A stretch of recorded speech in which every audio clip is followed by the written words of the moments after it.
Là, alors, par rapport justement à cette actualité, quelle lecture vous en faites?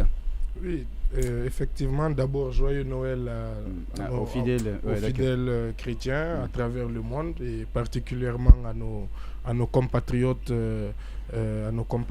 Mhm. Donc, c'est vrai que, comme l'a rappelé Mboné, c'est un élément de langage malheureusement qui revient tout le temps, Ouais. c'est-à-dire que ce soit à l'occasion des fêtes, Du que ce soit Ramadan, le du Ramadan, Tabaski. que ce soit l'ouverture scolaire. Oui, mais cette fois-ci, il y a un La cachet plupart du particulier quand temps, même. Oui. justement, on Ouais. dit que c'est un peu pour dire aussi, Mm.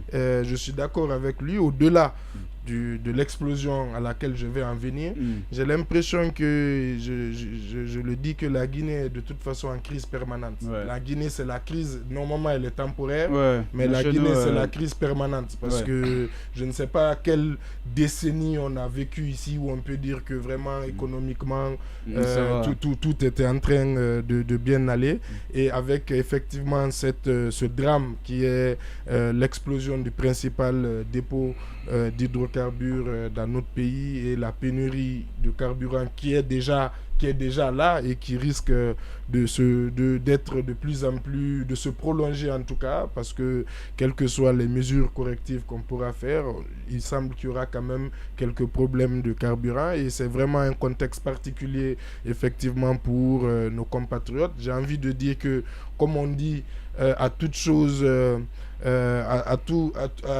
il y a du bien dans toute chose. Peut-être qu'il faut du coup profiter de ces fêtes-là pour revenir quelque part vers le côté plus religieux de ces fêtes qui avaient tendance aussi, dont le côté commercial avait tendance à prendre aussi le dessus, surtout en parlant de celle-là. Donc ce contexte particulier, c'est peut-être effectivement aussi l'opportunité de mettre à profit pour se rapprocher de Dieu. Oui, mais c'est vrai, ce volet est important, mais vous savez, ça génère aussi suffisamment de revenus quand on prend ce qui tenait des événements au niveau des plages, la foire. Au-delà justement de cet aspect festif, il y a quand même le marché, il y a l'argent, il y a l'économie, il y a le profit. Justement, mais quand je parlais justement d'aspect commercial surtout de ces fêtes, c'est de ça, c'est typiquement de ça que je parlais, effectivement, d'habitude. Mais on ne peut pas, comme on appelle la réalité, ce qu'elle est aujourd'hui, tout ce que vous décrivez là n'est pas forcément possible dans le contexte actuel. Alors que faire? On peut rester que à se lamenter, mais je donne une piste de solution peut-être pour traverser un peu cette période.